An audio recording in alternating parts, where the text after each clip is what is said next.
You are staring at a piece of paper filled with 30 different tasks, and you feel absolutely paralyzed. Your heart is beating a little too fast. You have massive goals, you have dreams, and you tell yourself that today is the day you are finally going to get your life together. But hours pass. You do a little bit of this, a little bit of that, and by the time the sun goes down, you are completely exhausted. Yet you haven't actually finished a single meaningful thing. You are mistaking frantic movement for actual progress. Society tells you that you just need to work harder. They tell you to hustle more, to wake up earlier, to grind until you bleed. But I am here to tell you that working harder while you are blindfolded is just a faster way to drive yourself off a cliff. Today we are going to talk about the ancient art of samurai planning. I am not going to give you some cheap motivation or tell you to buy a fancy planner. I am going to show you a brutal, psychological reality check that warriors used centuries ago to conquer empires without losing their minds. And more importantly, I am going to show you exactly why your current way of setting goals is biologically designed to make you fail. Because right now, your lack of direction isn't just a minor annoyance. It is a slow, quiet poison. But first, I need you to understand a concept that shifted my entire reality. I used to be exactly like you. I had 20 different projects going at once. One week I wanted to be an artist, the next week a businessman, the next week a scholar. I thought having options made me free. I was completely wrong. Having options was my cage. Then, I stumbled upon a dusty translation of a samurai text detailing a concept called Seikka no.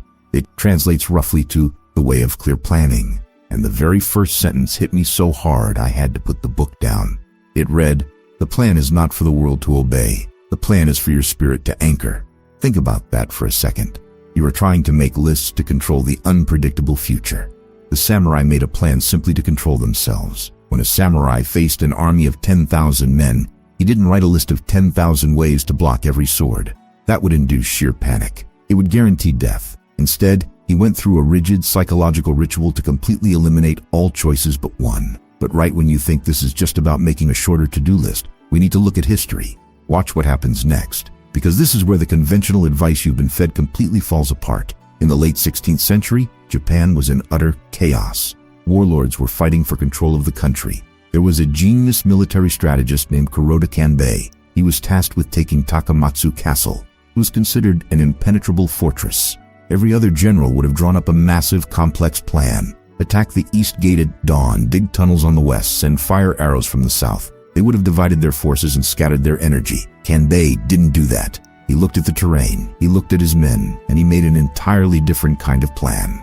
He realized the castle sat in a low valley near a major river. He gave his army one single, terrifyingly simple goal. Just one. He didn't order them to fight. He ordered them to build a dirt wall. For 12 days, his men did nothing but move dirt to dam the nearby river. His enemies laughed at him from the castle walls. They thought he had lost his mind.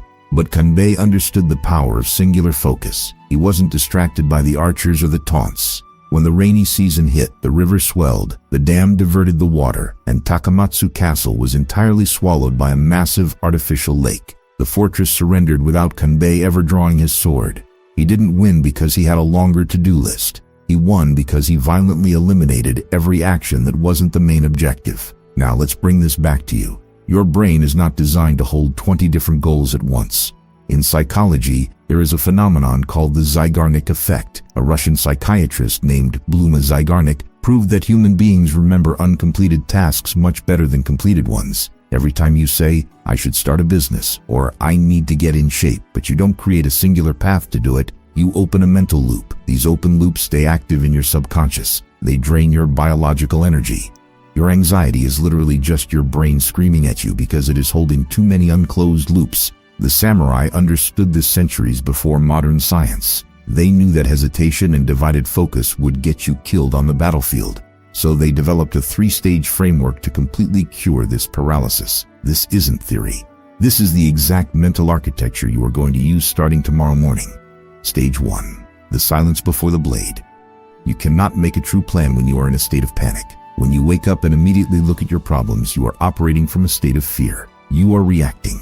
Before a battle, many samurai would participate in the tea ceremony. Why? Were they just trying to be fancy? Absolutely not. It was a deliberate mechanism to force their nervous system into absolute stillness. You cannot hear your true purpose over the noise of your anxiety. Your first step is to sit in complete silence for 5 minutes every morning. No inputs, no reading, just stillness. You force the emotional storm to settle so you can see the bottom of the river. Stage 2. The vision of the single cut.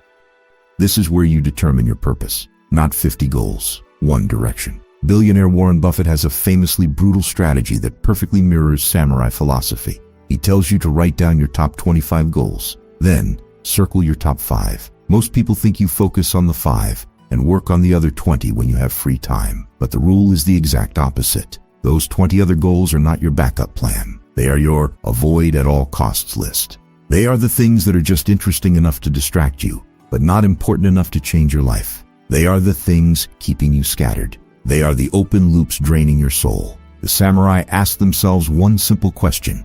Does this action honor my ultimate code? If yes, you commit your life to it.